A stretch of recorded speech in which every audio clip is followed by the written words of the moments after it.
Democrats today are saying Florida is back in play in November after a new poll showing Donald Trump's lead in the Sunshine State narrowing. A Fox News poll conducted after Trump's felony conviction shows him ahead of Joe Biden in a head-to-head matchup among likely voters, 50 to 46%. It's within the poll's margin of error. When third-party candidates are added in a hypothetical five-way race, Trump's lead grows to 7 points. That is just outside the margin of error. Joining me now, Nikki Fried, Florida Democratic Party chair and the former Florida Commissioner of Agriculture. And it's good to see you back, Nikki. So is Florida back to being a battleground state? I mean, what is behind Trump's lead that's shrinking? And what does the poll tell you about the role of third-party candidates in November? Well, first and foremost, I think we need to level set. Donald Trump cannot win the presidency without the state of Florida.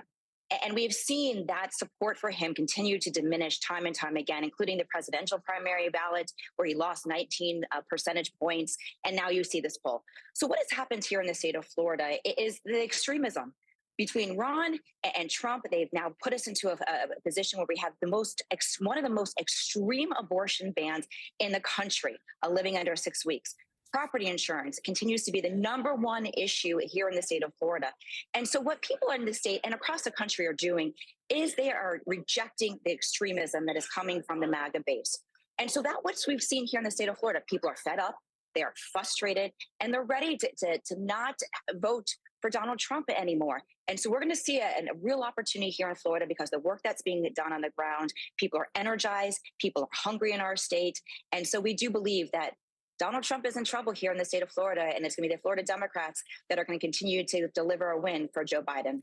Let me pick up on one of the topics you mentioned there, because on Wednesday, Senate Republicans blocked legislation establishing a federal right to contraception. Republicans called it a show vote, saying contraception was not at risk. Was that legislation necessary, or was it election year messaging by Senate Democrats? That piece of legislation was extremely necessary. Look at what we've seen all across the entire country. Not only a 6-week abortion ban here in the state of Florida, look at the Alabama Supreme Court case, and the fact that Republicans did not vote for protecting women's reproductive health care. Rick Scott and Marco Rubio voted no. That tells everybody exactly what we need to know. Rick Scott is not going to protect a woman's right to choose. He has said that time and time again that he would have signed and would have supported a 6-week abortion ban here in the state.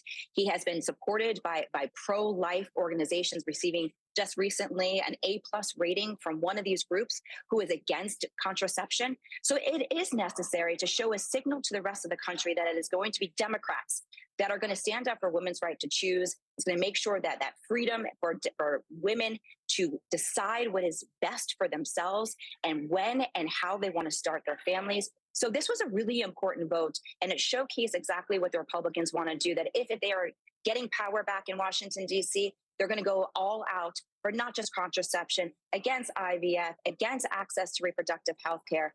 So this was a necessary vote that unfortunately the Republicans just once again failed on, and they're not learning their lessons. Well, you anticipated in a question I was going to pose to you about Florida Senator Rick Scott and his positioning. So let me get to this one.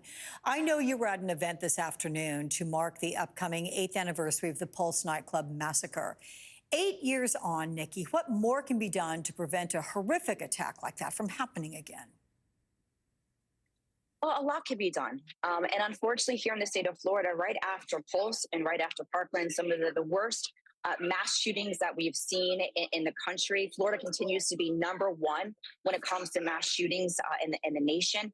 And we came together after Pulse and after Parkland to put together comprehensive gun reforms. But unfortunately, we've seen here in the Republican Party, they've actually this past legislative session went backwards. Not only getting rid of the concealed weapons permitting, but threatening to reduce the age of purchasing a firearm from 21 back to 18.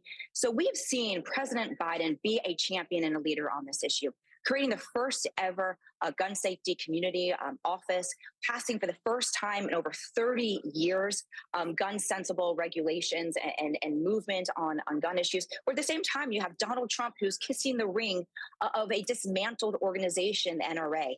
There's a lot of things we can do. We can do universal background checks. We can make sure that we have created safe storage laws, making sure that our communities are safe. But unfortunately, the Republicans continue to show that they don't care about our communities. They continue to want to talk to their base and making sure that they're supporting the NRA, not the people of our communities. So we, as Democrats, have been at the forefront of this fight and will continue to do so until every community here in the state of Florida and across the country is safe. Okay, Florida Democratic Party Chair Nikki Fried, and a friend to us. Thank you so much. Good to see you.